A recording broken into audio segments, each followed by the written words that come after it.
For a person who did not live through those dark days, one might think that the 9/11 Commission was created right after the attacks. In reality, it took 14 months of political argument and persistent pressure to bring it into existence. We are coming out of a divisive election between Mr. Gore and Mr. Bush. That pushed us into more polarization and partisanship. We had constituents that were angry at Congress and angry at government, pushing us further away. We have talked a great deal about the critical role that the families played in what we did. For 18 months, our family has been denied the truth that a thorough investigation would reveal. This is a classic example of civic engagement. We wouldn't be here if it wasn't for them.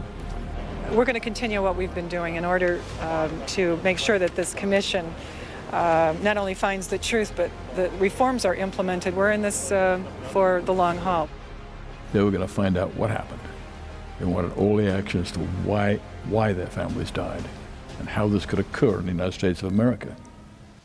People were worried very much about what a commission might do. Congress, frankly, didn't want to establish it.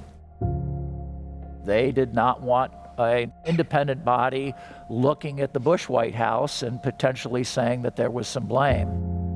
We knew that if we played the Washington blame game, it was an endless effort.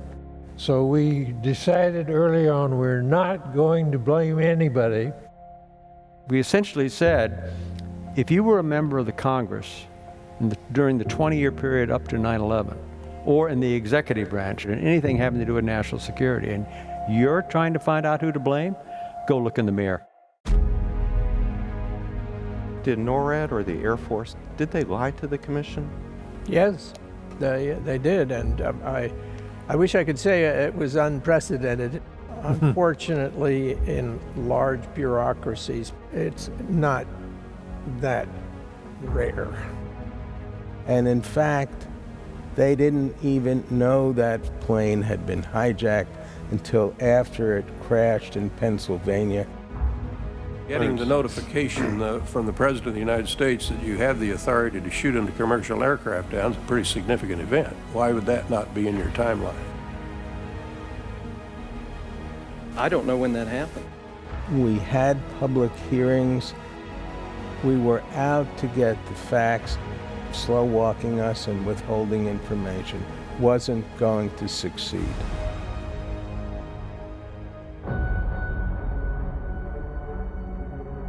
The single greatest structural cause for the September 11th problem was the wall that segregated or separated criminal investigators and intelligence agents. The basic architecture for the wall in the 1995 guidelines was contained in a classified memorandum. Full disclosure compels me to inform you that the author of this memorandum is a member of the commission. He just made that up. The memo he's talking about had no effect on the CIA, the NSA, any intelligence agency. We now had a good segment of our society thinking that I caused 9/11, and I had death threats phoned into my house, and we did have to leave the house, and I had 2 little kids. It was so heroic of Slade to step up the way he did. Had he not, it might have been a different outcome. Nothing Jamie Gorelick wrote had the slightest impact on the Department of Defense or its willingness or ability to share intelligence information with other intelligence agencies. And in fact, the president apologized He did. in the next press conference for the actions of his attorney general. And he apologized to me when we interviewed him.